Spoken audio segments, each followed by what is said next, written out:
ପାଉଲଙ୍କ ଅନୁରୋଧ। କାହିଁକି ପାଉଲ ଅନୁରୋଧ କରୁଅଛନ୍ତି, କାହାକୁ ସେ କେଉଁ ବିଷୟରେ ଅନୁରୋଧ କରୁଅଛନ୍ତି, ଏହି ବିଷୟ ଯଦି ଆମେ ଦେଖିବା ତାହେଲେ ଈଶ୍ୱରଙ୍କର ଜୀବନ୍ତ ବାକ୍ୟରୁ ଆମେ ଦେଖିବା ଏବଂ ସେହି ବାକ୍ୟରୁ ଆମେ ଶିଖିବା। ପ୍ରଭୁ ଆମମାନଙ୍କୁ ସେ ବାକ୍ୟ ଦ୍ୱାରା କଥା କହିବେ ଆଉ ସେହି ବାକ୍ୟ ଆମେ ଦେଖିପାରିବା, ଯାହାକି ଆମେ ପ୍ରଭୁଙ୍କର ବାକ୍ୟରେ ଆମେ ଦେଖୁ।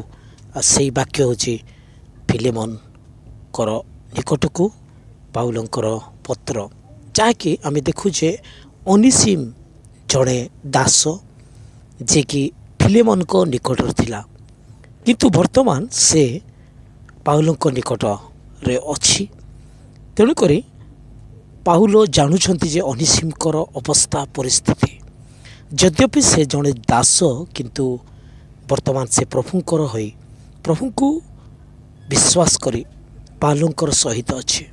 ତେଣୁକରି ପୁନର୍ବାର ଅନିସିମକୁ ସେଇ ପାଉଲ ଯେ ଫିଲେମନଙ୍କ ନିକଟକୁ ପଠାଇବା ପାଇଁ, ଫିଲେମନଙ୍କର ନିକଟକୁ ଆଉ ଅନିସିମକୁ ପୁନର୍ବାର ପ୍ରେରଣ କରି ଯେପରି ଫିଲେମନ ଗ୍ରହଣ କରିବେ ତାଙ୍କୁ, ସେହି ସମ୍ବନ୍ଧୀୟ ବିଷୟ ହିଁ ଆମେ ଦେଖୁ ଫିଲେମନଙ୍କ ନିକଟକୁ ଆଉ ପ୍ରେରିତ ପାଉଲଙ୍କର ପତ୍ର।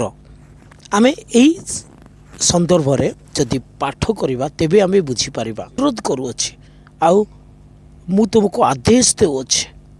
ତାପରେ ପାଉଲ ମଧ୍ୟ ଆହୁରି କେତୋଟି ଶବ୍ଦ ବ୍ୟବହାର କରୁଅଛନ୍ତି ଯେ ମୁଁ ଯଦ୍ୟପି ବନ୍ଦୀ ତଥାପି ଏହି ବନ୍ଧନ ଅବସ୍ଥାରେ ଆଉ ସେ ଆତ୍ମିକ ବତ୍ସ ଅନିସିମ ବୋଲି ସେ ସମ୍ବନ୍ଧିତ କରି ପାଉଲଙ୍କୁ ଲେଖୁଛନ୍ତି। ସେଇ 10 ପଦ ଯଦି ଆମେ ଦେଖିବା, ସେଟା ଲେଖା ହେଇଛି ମୋହର ଏପରି ବନ୍ଧନ ଅବସ୍ଥାରେ ମୋହର ଆତ୍ମିକ ବତ୍ସ ଅନିସିମ ନିମନ୍ତେ ତୁମ୍ଭକୁ ଅନୁରୋଧ କରୁଅଛି। ଦେଖନ୍ତୁ, ଅନିସିମ ଜଣେ ଦାସ, ସେ ଦାସ ହୋଇ ଆମେ ଦେଖୁ ଯେ ଫିଲେମନଙ୍କ ଗୃହରେ ଥିଲା, କିନ୍ତୁ ଅନିସିମ ଅବିଶ୍ୱସ୍ତ ହୋଇ ଫିଲେମନକୁ ଛାଡ଼ି ସେ ଚାଲିଯାଇଛି। କିନ୍ତୁ ପାଉଲଙ୍କର ଦେଖା ପାଇ ଯେତେବେଳେ ପ୍ରଭୁଙ୍କୁ ଗ୍ରହଣ କରି ପାଉଲଙ୍କର ଦ୍ୱାରା ପ୍ରଭୁଙ୍କର ହୋଇ ସେ ଅଛନ୍ତି, ସେତେବେଳେ ପାଉଲଙ୍କର ଚିନ୍ତାଧାରା ମନୋଭାବ ସେଇ ଦାସଙ୍କ ବିଷୟରେ, ଆଉ ସେଥିପାଇଁ ଫିଲେମନକୁ ସେ ଲେଖି ଜଣାନ୍ତି 10 ପଦରେ, ଏହି ବନ୍ଧନ ଅବସ୍ଥାରେ ମୋହର ଆତ୍ମିକ ବତ୍ସ ଅନିସିମ ନିମନ୍ତେ ତୁମକୁ ଅନୁରୋଧ କରୁଅଛି। ସେ ଦାସ ଏବେ ନୁହେଁ, ବର୍ତ୍ତମାନ ସେ ଆତ୍ମିକ ବତ୍ସ ହୋଇଯାଇଛି ପାଉଲଙ୍କର ଦୃଷ୍ଟିକୋଣରେ। 11 ପଦରେ ଆମେ ଦେଖୁ, ସେଠାରେ ଲେଖାଯାଏ, ସେ ପୂର୍ବରେ ତୁମ୍ଭ ନିମନ୍ତେ ଅକର୍ମଣ୍ୟ ଥିଲା, କିନ୍ତୁ ଏବେ ତୁମ୍ଭର ଓ ମୋହର ଉଭୟଙ୍କର ଉପକାରୀ ହୋଇଅଛି। ପୂର୍ବ ଜୀବନ ଖ୍ରୀଷ୍ଟ ବିହୁନ ଜୀବନ କି ପ୍ରକାର ଥିଲା, ଆଉ ବର୍ତ୍ତମାନ କେତେ ଉପକାରର ବିଷୟ ଅଛି। ଅକର୍ମଣ୍ୟ ଅର୍ଥାତ୍ ଏମିତି ଗୋଟେ ଅବସ୍ଥା ସେ ଯେ କିଛି କରି ନପାରିବା ଗୋଟେ ଅବସ୍ଥା, ଅକର୍ମଣ୍ୟ ସେହି ପ୍ରକାର ଥିବା ସମୟରେ ଏବେ ପ୍ରଭୁଙ୍କର ନିମନ୍ତେ ଆଉ ଉଭୟଙ୍କ ନିମନ୍ତେ ବିଶ୍ୱାସୀମାନଙ୍କ ନିମନ୍ତେ ଉପକାରୀ ହୋଇଅଛି ବୋଲି ପାଉଲ ଏଠାରେ ବ୍ୟକ୍ତ କରୁଅଛନ୍ତି। ଆଉ ସେ ତ ମୋହର ହୃଦୟ ସ୍ୱରୂପ, ମୁଁ ତୁମକୁ ତୁମ୍ଭ ନିକଟକୁ ଫେରାଇ ପଠାଉଛି। ପ୍ରଥମରେ ଆମେ ଦେଖିଲୁ ଯେ ସେ ଅନିସିମକୁ ଆତ୍ମିକ ବତ୍ସ ବୋଲିକି ସେ କହୁଛନ୍ତି, ମୋର ଆତ୍ମିକ ବତ୍ସ ଅନିସିମ ବୋଲି। ତାପରେ ମୋର ଜଣେ ଏବଂ ତୁମର ମଧ୍ୟ ଗୋଟେ ଉପକାରୀ ହୋଇଛି ବୋଲି କହୁଛନ୍ତି।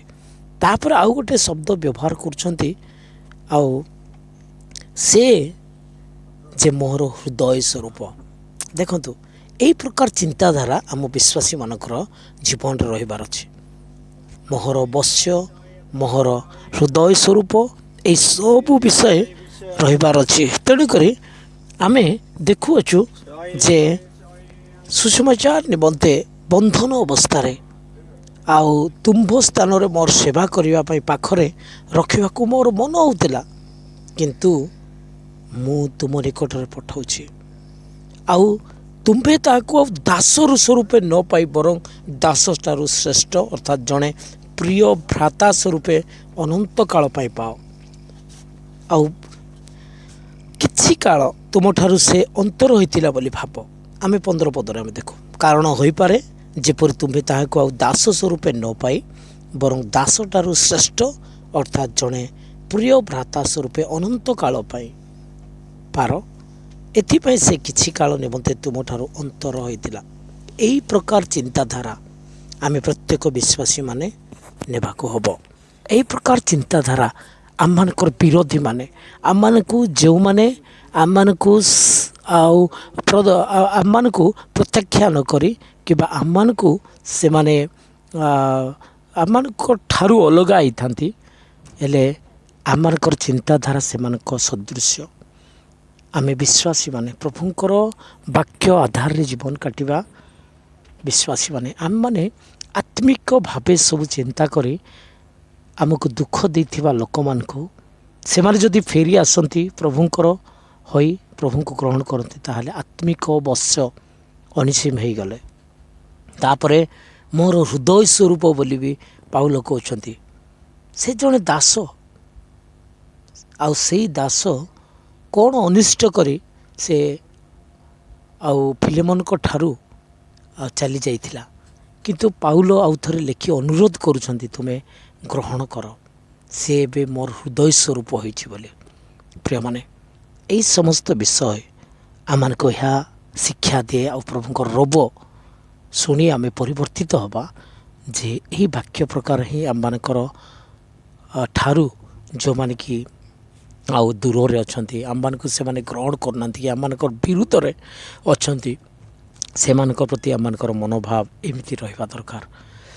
ଆଉ ପ୍ରଭୁଙ୍କ ନିମନ୍ତେ ଆମେ ଅନ୍ୟମାନଙ୍କୁ ମଧ୍ୟ ଆଉ କହିବାର ଅଛି। ଯେମିତିକି ପାଉଲ କହୁଛନ୍ତି ଫିଲେମନକୁ, ତୁମେ ଅନିସିମକୁ ଗ୍ରହଣ କର, ଯଦ୍ୟପି ସେ ଅଳ୍ପ ସମୟ ନିମନ୍ତେ ସେ ତୁମଠାରୁ ଅନ୍ତର ହୋଇଥିଲା, କିନ୍ତୁ ଏବେ ତୁମେ ଗ୍ରହଣ କର ବୋଲିକି କୁହାଯାଉଛି।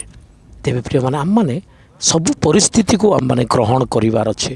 ଆମମାନେ ସବୁ ପରିସ୍ଥିତିର ମୁକାବିଲା କରିବାର ଅଛି। ଆମମାନଙ୍କର ଚିନ୍ତାଧାରା ସେଇ ବିଷୟ ଆଉ ସେଇ ପ୍ରକାରେ ହେବାର ଅଛି। ଆଉ ଅନ୍ୟମାନଙ୍କ ନିମନ୍ତେ ମଧ୍ୟ ଆମେ ଆଉ ଅନୁରୋଧ ବି କରିବାର ଅଛି। ଆଉ ଯଦି ତୁମ୍ଭେ ମୋତେ ଜଣେ ସହଭାଗୀ ବୋଲି ମନେ କର, ତାହେଲେ ମୋତେ ଗ୍ରହଣ କଲା ପରେ ତାହାକୁ ଗ୍ରହଣ କର। ମାନେ ମୋ ସହିତ ସମାନ ସେ ମୋ ହୃଦୟ ସ୍ୱରୂପ ମୋତେ ଗ୍ରହଣ କଲା ପରେ ତାକୁ ମଧ୍ୟ ତୁମେ ଗ୍ରହଣ କର। ତାପରେ ପାଉଲ କହୁଛନ୍ତି, ଯଦି ସେ ତୁମ ପ୍ରତି କୌଣସି ଅନ୍ୟାୟ କରିଥାଏ କିମ୍ବା ତୁମଠାରେ ଋଣୀ ହୋଇଥାଏ, ତେବେ ତାହା ମୋ ହିସାବରେ ଲେଖି ରଖ। କେତେ ସୁନ୍ଦର ବିଷୟ।